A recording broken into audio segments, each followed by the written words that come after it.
So Trump is going to prison. Yes, he is. It looks like it. All right. Indicted. Have you seen that? Have you seen what's that movie? Fun with Dick and Jane with Jim Yeah, Carrey. yeah. Indicted. I'm gonna get indicted. Indicted, Jane. I'm gonna get indicted. Just running around the house. Indicted. I don't know. You haven't seen that movie? That's a good movie. It's great. Yeah. Fine with Dick and Jane. It's like Oh, he man. was he gets put into this high position, but it was just so he could be the fall man for this. I don't know if it was a bank or Something like that. some kind of investment financial, firm or whatever. investment firm. And Barney Stinson story. kind of, yeah. And then the company just goes down and he's the fall person and everybody loses their job and all that kind of stuff. It was a comedy though. It's not like, It was actually really fun. yeah, it's not, it's a comedy. Well, I have a theory about this whole Trump indictment thing. Go ahead. All right. This is going to sound kind of crazy. I believe that this Trump indictment thing is so that Trump can become the leading nominee. Really? Yeah. But who wants that? I Yeah. believe that the Democrats want Okay. that. And here's why. This whole thing is like obviously they're like looking for something. Right. Like we're looking to send you to jail. They've It's not been. yeah, like they've been doing that. Since he got elected. Exactly. Right. So it's not like oh my gosh, he did this thing wrong. Like to like follow up with the law, we have to like arrest you, and it feels bad. It's like, yeah, We finally we're- got something. Yeah, you know what I mean? Like we got this. Yes. And with that being said, with it being obvious, what is his base gonna do? Rally behind him. Exactly. They're going to rally behind him and say, obviously, this is a witch hunt. If you're saying it's a witch hunt, it looks like a witch. It feels like one. Technically, the charge is a misdemeanor. So it's like, And past Of all the crimes that the Democrats were like, we're going to get them on the taxes, we're going to get them on this, they got them on the hush money. right. yeah. Of all the crimes. Right. Yeah. And it's just like, Which probably every single politician has done. Right. not even probably. Bill Clinton probably has a long list. Hello. You know what I mean? So this is going to get the base ignited. Yeah. And then they're going to be like, all right, we have to push him through the primary now. We have to push him through the primary because he's obviously the one. The statement that he says they're trying to get to me to get to you is like they're doubling down on that, right? And then the Democrats think that 2020 Yeah. is going to happen all over again, where they're just going to keep voting against Trump, Right. because the Democrats now feel vindicated. Like, yeah, we finally got him on this thing. Because you know what the Democrats have always said, we know he's done something wrong. We know he's done blah, blah, blah, blah, right? So they finally got him. And then now they're going to be like, obviously we can't have a president that's like a criminal, right? So and then the people in the middle, that's who they're like making sure who sees this. The people in the middle are going to be like, oh, I already hated him for being Trump. Now I hate him because he's a criminal. Right. He's a criminal. He's fingerprinting. He's getting a mugshot, right? So then they're going to bring him back. Biden's corpse versus Trump. Round 2. And Trump they're the just Weekend at Bernie's versus Agent Orange. Trump the criminal. That's right. You know, versus the star of Home Alone 2, Lost in New York. Yes. You know what I mean? Yes. So it's like, okay, now that's what they're intending to happen. And the 83 million votes is going to be like 87 million votes. It might be 120 million somehow. Yeah. Yeah. So that's what I'm You saying. know how them corps be voting. Right. For real.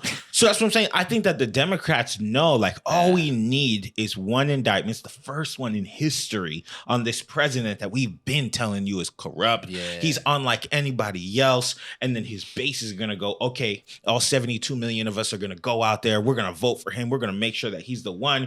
Even Ron DeSanctimonious stood up for him, sort of, kind of. Yeah. So it's like, obviously... Sort of, kind of. He kind of did, like, kind of He did. for sure did. He did, but like at the same time, he threw shade. But it's fine, Of course. you know. So Yeah, it's like they jabbing. that's exactly what they want. They're just like, because you know, you can run for president from prison. Right. Well, we about to find out. Yeah, you can.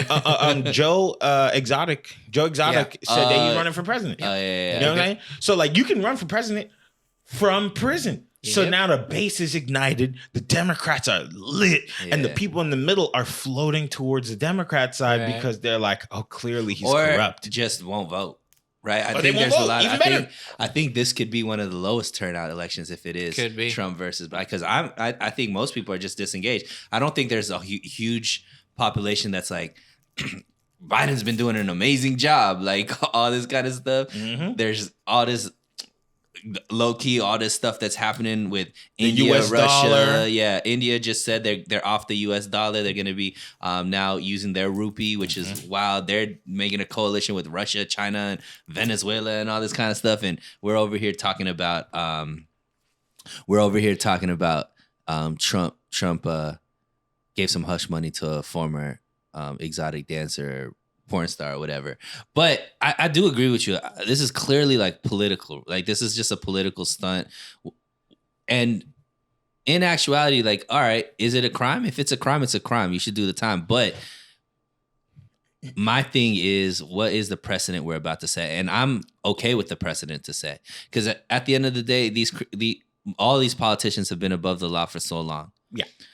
So if you're gonna do it to Trump, start doing it to everybody, whether they're Democrat, whether they're Republican, like get them all out. Like if you're gonna now say former presidents you could start indicting them after they've been president. Well, you could find stuff on Obama for what he did when he was president. I'm sure Biden has all this stuff against him with, all of the Hunter Biden and all this kind of stuff. And Clinton. And the files. Clinton with all his times at Epstein Island. I'm sure you could find a young girl that said he did touch them in a funny way. Like all this Allegedly. Yeah, allegedly. But I'm saying, like, if this is the precedent, do it all the way. Don't just because it's Trump and the society has an appetite for seeing Trump do bad that you could get away with it. Nah, it's got to be for everybody at this point, and I'm for it. Like, let these politicians have to be held to some kind of accountability, whether it be Nancy Pelosi making all that money off the stock market while she's been,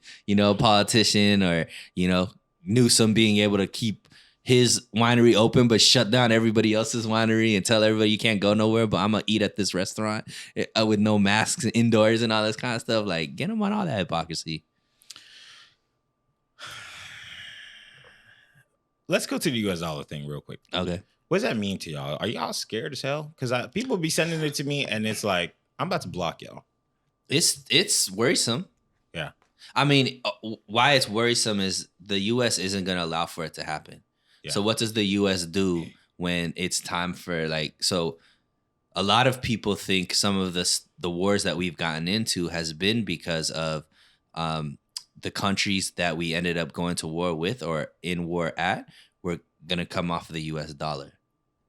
So when it came to, like, I forget, I don't know if one of the wars with, like, in that Saudi or in like Middle East, where they were planning on getting off of the U.S. dollar for trading for oil, and they ended up going to war. I think it was Kuwait or something like that. Our war with Gaddafi, same thing. He was planning on getting off of certain. He was trying to create his own kind of currency and stuff like that, and he had, like, money with resources and stuff like that. So ended up going to war with them. So if all of these countries are going to start using the US dollar, usually that means the US is about to go to war with somebody, which that's where I'm more worried about versus all the other stuff. I just know that the powers to be, the deep state, whatever, aren't going to just start losing money. So they're going to do whatever it takes to make sure that their investment is protected. So to me, it is scary. And do you think it's because the world sees America and but America, the country, and Biden as weak?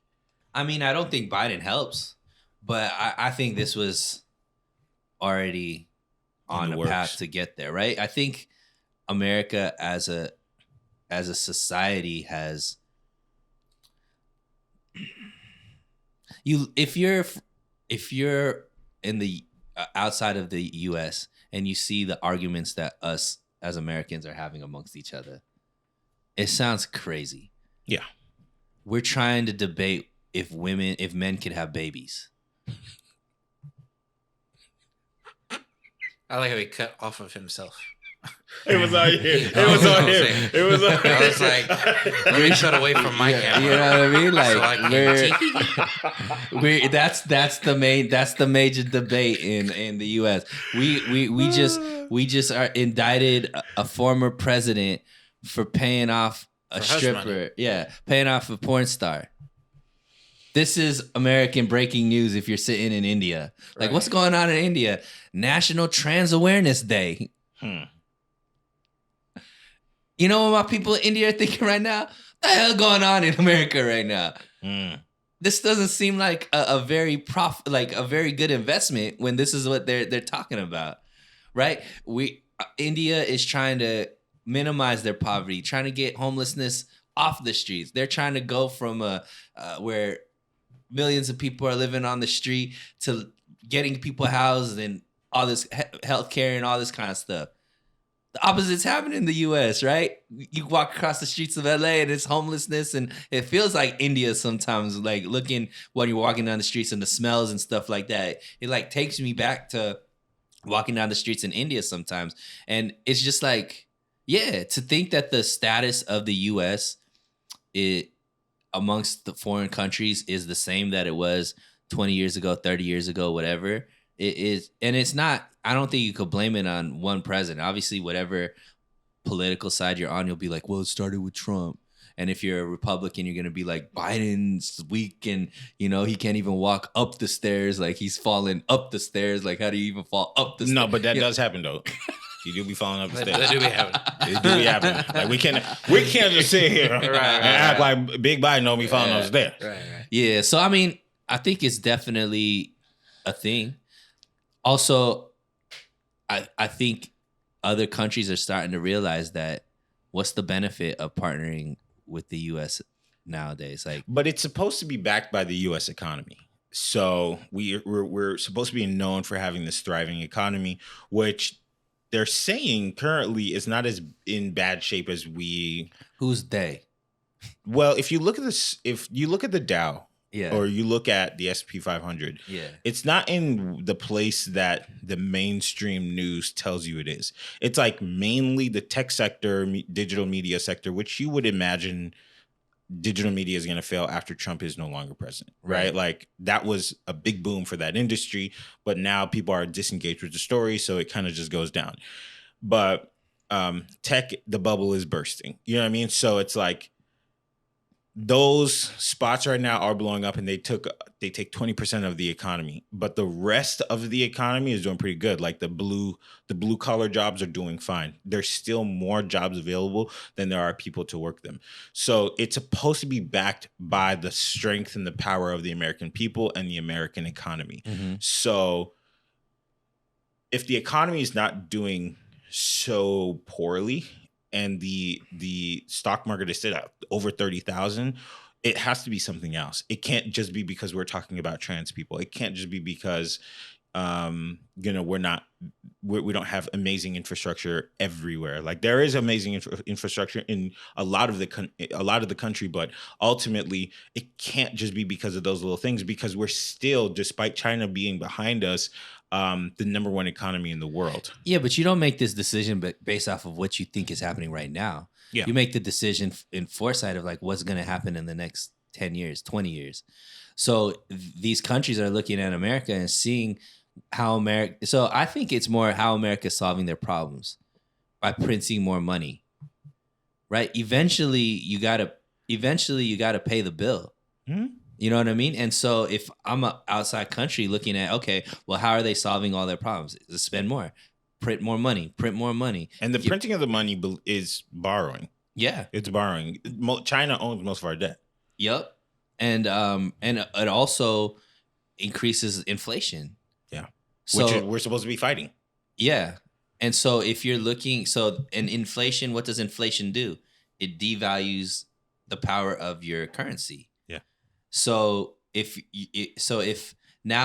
a country like India is looking at, well, if this currency is going to be less and less, the longer I have it, I need to go off of something that I think is strong. So I disagree with you that the economy is strong and all of this kind of stuff. Like the trajectory, unless somebody comes in or Congress or whatever decides, look, we're just not going to continue to spend. We're not going to send billions and billions of dollars to Ukraine so we could fund their pension plans and their retirement plans when like eggs are $14 for some eggs and stuff like that. To me, it just doesn't make sense. And if I'm an outside country and seeing America is making those type of decisions, then yeah, it doesn't sound like a smart investment anymore. Why would I want to continue to invest in this? But they're saying that we're sending the money to Ukraine so that they can fight the war for us. Yeah, but it's not a war that we were even in. Yeah, but it's our enemy. Allegedly. Russia's not our enemy? What has how long have we been on this planet? For over 30 years, right? All of us, almost 30 years. I thought you were talking about America. I was like, bro. No. I'm talking about just in our life. In our I was lifetime. gonna be like, you got to go back to 10th grade history, my boy. In our lifetime, when have you ever been afraid of Russia? When they put out Red Dawn, number one. When have we ever, like, all of this Putin is that? Like, what has Putin done that has affected our day-to-day life? If this comes out and Vladimir sees this, yeah, and he decides that he wants to punch America in the face, I'm gonna blame you. That's fine. Because Vladimir's putting in men on the internet. Right, absolutely. In YouTube. Hey, Putin, That's who he's looking for is us. Hey, Putin, make sure you like, subscribe, and follow at Man in the Internet Network on YouTube. Make sure to tell your whole cabal we need some followers. Yeah. So you're not scared of Russia? I think that if we have this belief that the media creates like fear for us, fear mongering is what they sell. Yeah. Now we're supposed to believe that they're telling us who our real enemies are. I think that they want to constantly keep us in a perpetual state of fear so that they could do whatever it is that they want to do. All right, here's the question. Will America overcome this period?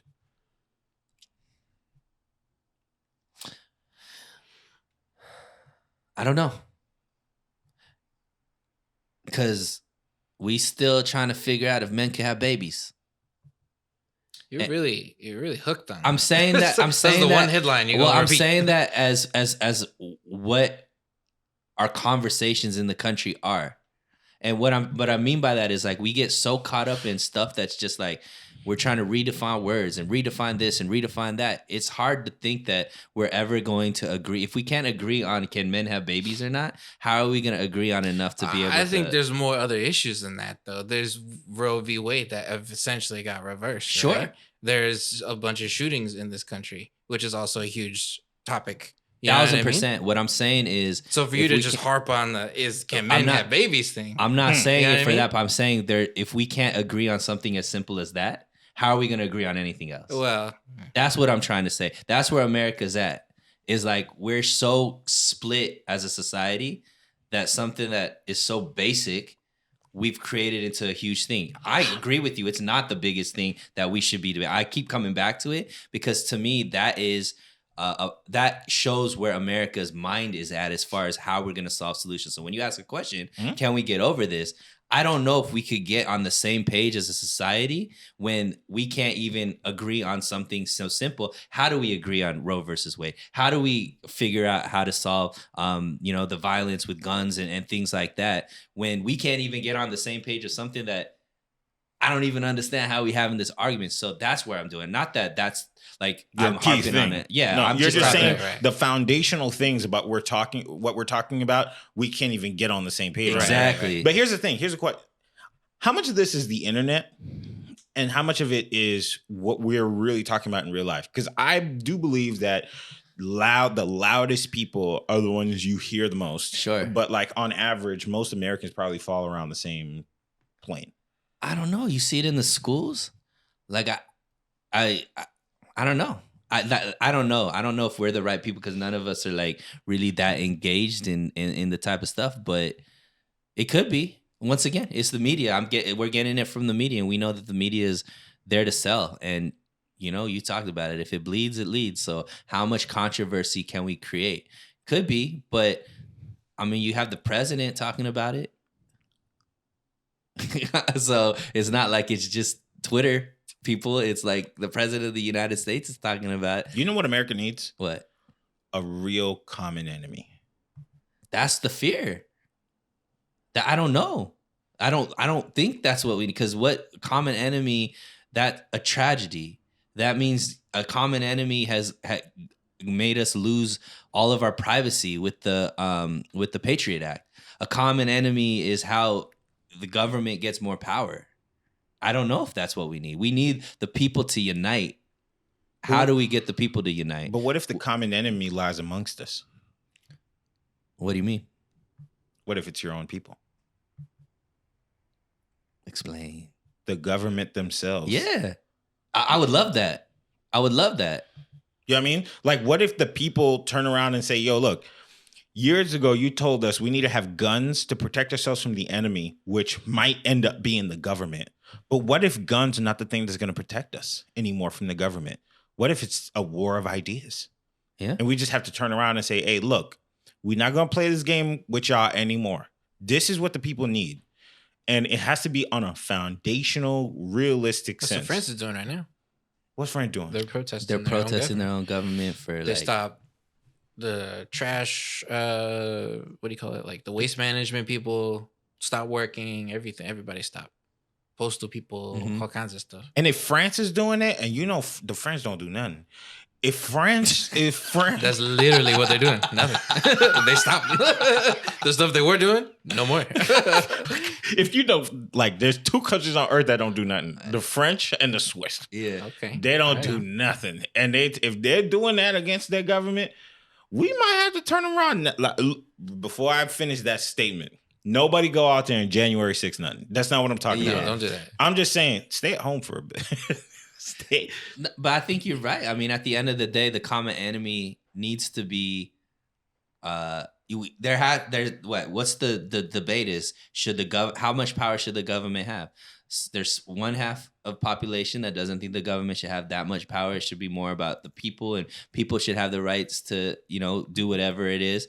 And then another half is like, yo, the government needs to be taking care of people more. They need to be covering everybody's healthcare. They need to be covering all of this. Like, they need to be able to regulate this, regulate that, all that kind of stuff. So that has to be like a balance. That's it. And that's where I'm coming from is like, we're so reason and being reasonable. Like, I think the first step needs to be we should be able to talk about ideas and talk about solutions without calling the opposition a Nazi or calling them a communist or calling them. It's all extremes. Everybody, you're either with me or against me. Tribalism. I'm over here. If you're over there, you're the enemy. Exactly. When the actuality is the powers to be want to keep us fighting amongst each other, because if we ever realize that, hey, most of what we want, there's more commons between what we're looking for. That's why they have us fighting about the stuff that the extremes kind of thing. So I agree with you. That is the solution. But will America awake to the point to get to that point? I don't know. Yeah, well, you know what needs to happen? You need to hit rock bottom.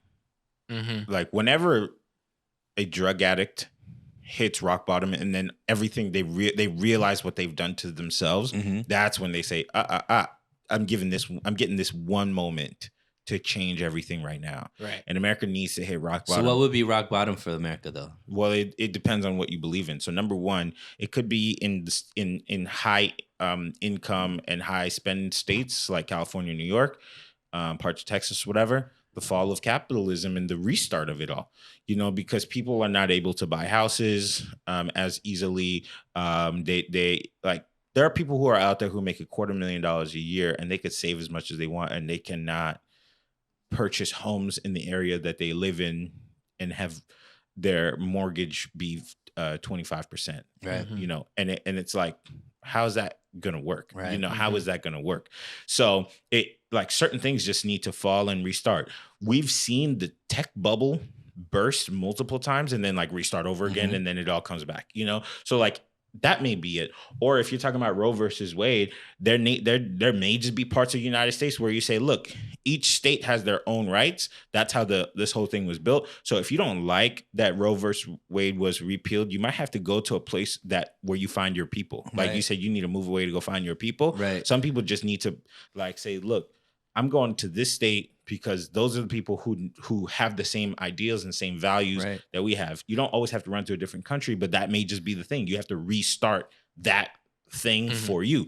Or if that's why the founding fathers created that system. Yeah. Because they knew like one government, like a king, why they separated, right? They came out here because of oppression from one king that decided everything. They're like, no, we don't want to have one government be able to decide for everything because people have different views. So each state will have their own kind of authority to be able to decide how they want to run their state. And then that gives options. So maybe you are like, let's say the biggest thing most recently has been COVID, right? That was where you got to see really people take advantage of it. They saw places in Texas and Florida maybe were more open than a place like California. So people that were like, I don't want to be living here. I want to go to this other option. That I think is the beauty of the founding fathers creating a system like this, because if it was just the government decided, then every state would have to do exactly what every other state is doing, versus now you have opportunity to go elsewhere. Yeah. And I do think that we're already seeing that people are taking advantage where they feel like their politics are better or it's better for their business in certain states than other states type of thing.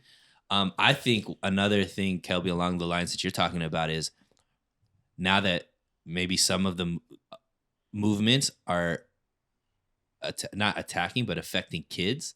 That's another big eye-opening. You're starting to see a little bit of a change where people are like, man, like I'm for all of this kind of stuff, but once you start messing with my kid and start saying you should decide stuff for my kid without letting me know and stuff, like the stuff that's happening in the schools, that's another kind of like red pill moment, quote unquote, or whatever they're calling it, white pill moment. I don't know. That's why I think we need to focus on that, on the education, the teachers, teachers getting underpaid. A lot of this is behavioral stuff. As the kids coming back from COVID, they don't know how to act with other kids, so that people be beating each other up. And then the rule being, oh, I can't step in, or I can't, whatever this is, putting everything on the teachers who are getting underpaid. Right. I think that's good. That should, if it's not going to be, it should be something we can all kind of come together on. This is our kids' safety, kids' health, kids' education. It's not going to get there if you're underpaying everybody. Yeah. It's not going to get there if you're, Let me say one point about the whole like debating on if men could have babies and whatnot in conjunction to schooling. So I think that there's an element of schooling that is important for you to learn about like daily life, right? Like how to treat other people, what to believe about sexual, your sexuality, gender, and all that stuff. But I also think that school is like 95 primarily there for you to learn something that's going to be applicable to life later on. Basic foundational skills. Yeah, exactly. Math, so it's like stuff like that. And I understand like a lot of people have problems with the way schooling was set up, in the past, right? But like the way I look at it, high school, elementary school, the first 12 years is giving you the foundation to be able to make a wise decision in the future about what you want to do. So they sprinkle a lot of things in there, like biology, chemistry, different types of math, different types of English, history, and all this stuff. So everybody has this basic foundation and basic understanding of how the world works. And then in the future, now you can decide, I want to go be in medicine, or I want to go be in law, I want to go do this, I want to go do that. I know people have a problem with it and they want to modify and update education, but like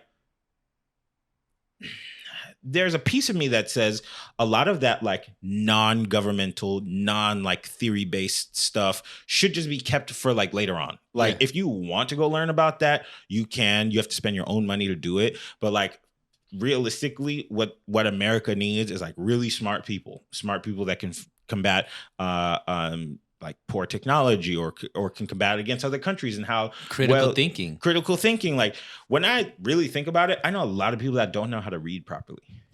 And I also think that a lot of it is not based on the education system. I think a lot of it is based on when you go home, your parents don't really care that much about education. Right. They don't care about how smart you actually are. They care about like, how do you interact with one another, which is like 50% of education. Like reasons why people get a job is A, they're good at the job or they're willing to learn. And then the other one is I can work with this person, or, 40 hours a week and without putting a bullet in my head. Right. So like for the most part, it's like both. And I think that the education system gets a lot of flack for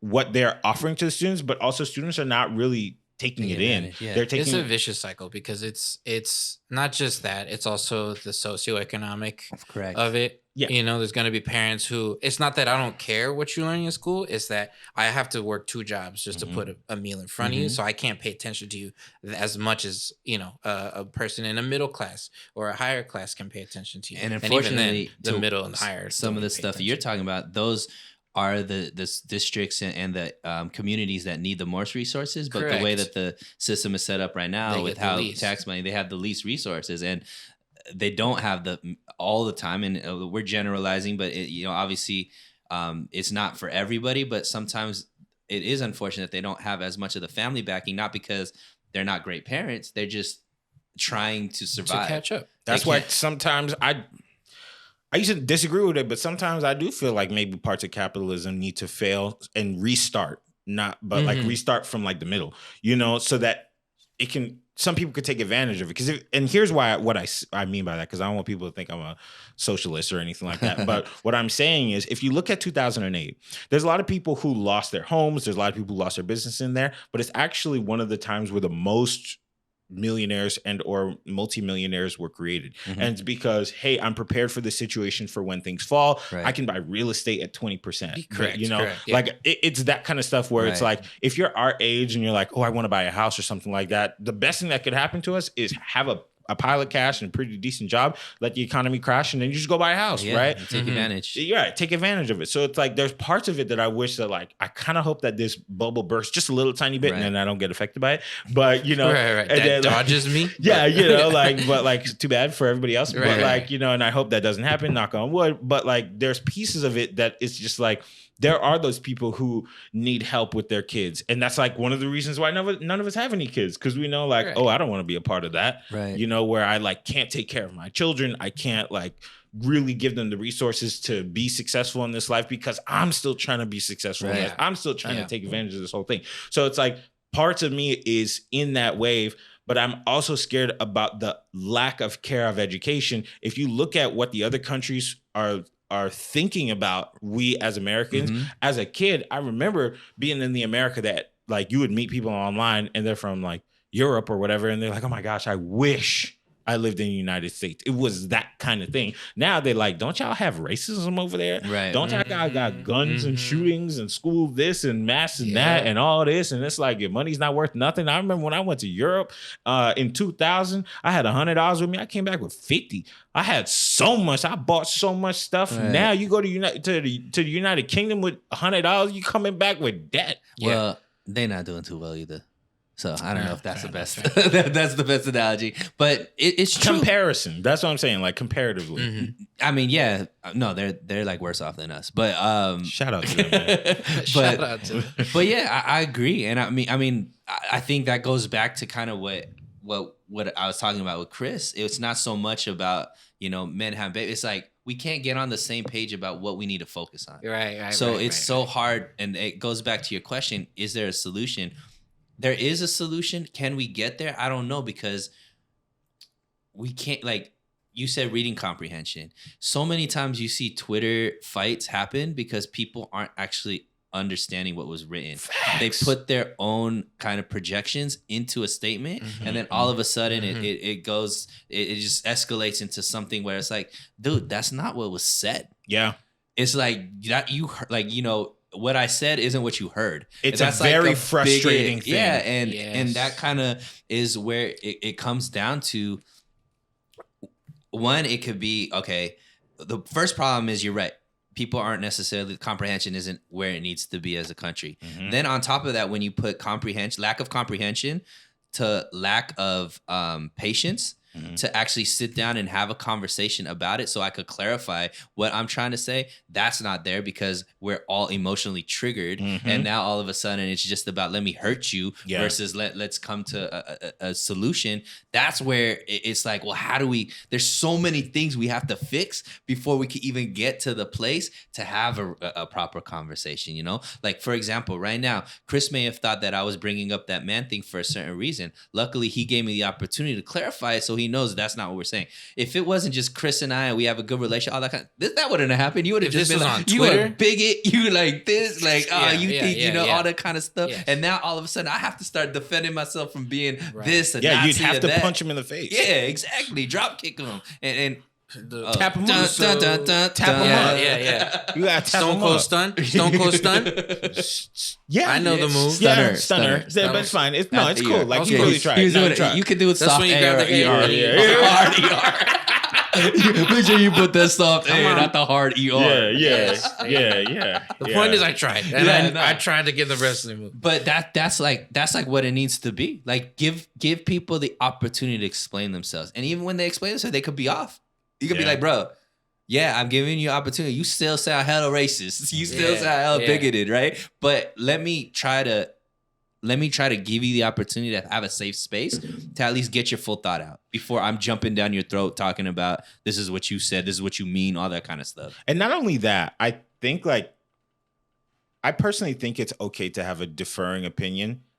And I also think that there are people who are out in the world that have like potentially dangerous opinions that I think if we approach them differently, conversationally, it's like it's almost like the argument of like beating your child, right? Like why are we learning? Am I learning out of fear or am I learning out of like truth, need for understanding, right? So if somebody says something that is inappropriate, perhaps it's racist or something like that, like it's understood, like you want to punch him in the face, right? Or you might want to do something even crazier than it that. might invoke anger initially. Yeah, like, right? But like, what if you took the initiative inside of yourself to just say like, I'm gonna give you this one shot to talk to you as a human being and let you know using very specific language why that might not be okay. Right. And I think I kind of miss that in the world. You know, I know they say sticks and stones don't break your bones, but words can truly change everything. And I do believe that I see people throw things out there that is harmful, just as harmful as what was said, you know? And if we approach each other with the intent to help, like the intent to clarify or understand, that's it. You know, like somebody recently said that they agreed with the Roe versus Wade thing because, again, like it gives states the opportunity to do as they please, and now you can go wherever you want. Right. But like that instantly turned into like a you hate women, you hate this, you hate that, and it was just kind of like, well, like what if you just had a conversation about it and you got where they were coming from, and it didn't trigger you? Like that's the thing. It goes back to having control of your emotions, right? Because the thing and this is going to lead to something bigger, but I think that as a society, we're making it we're coddling people to just like act off of their emotions. Like we're making it to, if you feel a certain way, that means you are a certain way, or just because you feel it, it gives you authority to go out there and speak your truth and all this type of stuff. And there's value to that in certain instances, but also it becomes a problem where now you feel entitled that if my feelings automatically give me power to be able to do certain things, right? Yeah. You might have said, but you said it wrong. It's up to you to figure out the right way to say it so I don't feel a certain way, because my feelings are justified that you triggered me to this point. That's on you. That's not on me. Yeah. I mean, it's just like that's a crazy thought process in my mind, right? How are you going to come to a solution if I can't even make a mistake, which could be a genuine mistake? Yeah. Like I didn't know, I didn't mean it. It wasn't my intent, but because it already happened, it's over. You are that person now. You know There's what I mean? something I'm super grateful about. I asked somebody, like, how's your girlfriend doing? And I didn't know that wasn't the term to use. Like, it was partner and then they're like, they and them. Okay. But I could have imagined immediately that like, I said the wrong thing, and they kindly was like, they're doing okay. They like something them Well, like they clarified they for you it like was used the partner. right word and didn't pronoun, and then like they use it, and it educated me right, on how I'm supposed to say it. So next time I'm going to say, "Oh, how's your partner doing?" right. Instead of all that, and it Instead wasn't of like saying that you're a bigot because you called, like they gave you opportunity to learn. Yeah, and I think it like ended up being so nice because at the end of the conversation we're both laughing and smiling, and it was a great conversation, and we like now have an even better, deeper rapport. But that's just something that like I just wish that we were able to do, because truthfully, there's not a lot different between human being to human being. We may think differently about the same subject, but we're probably around the same plane. We're probably around the same thought process. And a lot of us may also just be confused, or we may not know all the facts, and we have opinions. But if somebody educates you on how to think, like something that always makes me like wonder why is when certain senators or Congress people, they go and it's like right after the school shootings and they just like start yelling at Republicans, or like the Republicans start yelling at the Democrats. And it's like, look, nobody was in that room. Nobody committed this. And ultimately the person who got the gun got it through the legal standard. So it's like the conversation that to be had doesn't need to be like, you did this and you did that. Don't point fingers at people who like, didn't do it, but just have a conversation to say, look, what are some ideas we can put on the board that can satisfy your needs, but also satisfy the needs of safety for the people, right? Instead of like doing this performative like kids are thing. And like it doesn't have to be you're an evil person because you have a certain belief. Like one thing I think that would help solve things is making it okay to not know. Yeah. Like and also making it normalizing the ability to be like, I could be wrong. Because I think so many people, when they come into these, there's like no way that they're wrong. Like most debates and arguments are because, this is just the way it was because I read it in my Bible, or this is the way that it was because, whatever. And there's no possible way I could be wrong. And when it comes to that point where you don't think you could be wrong, then there's no point. You can't have a conversation at that point. Mm-hmm. The second thing is we have to understand that we could cohabitate with each other and be and function 95% in a great way and not agree on everything. Right. Yeah. And I think that's something where it's like, if you don't agree with me 100% and you're not exactly the way we can't be friends, we can't associate with each other and all that kind of stuff. There are going to be certain things where it's just like, yo, like if somebody's just like, I don't like, the racism is to a point where if you're a certain skin tone, I can't deal with you. I probably can't cohabitate with you. Maybe even then, if it's like something you could find some common. But I think that we think that you have to find people that are 100% exactly like you, and that's the only way you could survive in society. Right. I don't need to change anybody. I just need them to not need to change me too. Like, all right, that's how you believe. If it's not affecting me and mine, then that's cool. Like, that's the way you raise your kids. That's the way you live your life. Right. That's not what we need to be talking about all the time. But, we work well on this. We work well on that. Like, we're cool with 95% of everything else. Why are we just going to eliminate because of this 5% that isn't that important in our day-to-day lives? I don't think we normalize.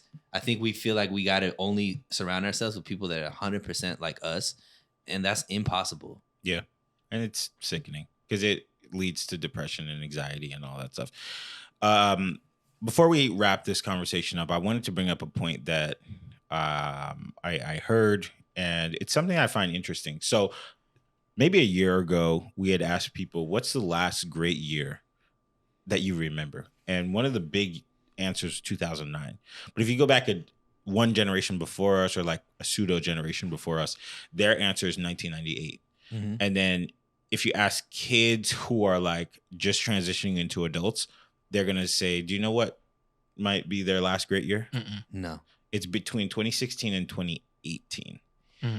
And there is something that is very similar in all three of those years. The age that they are?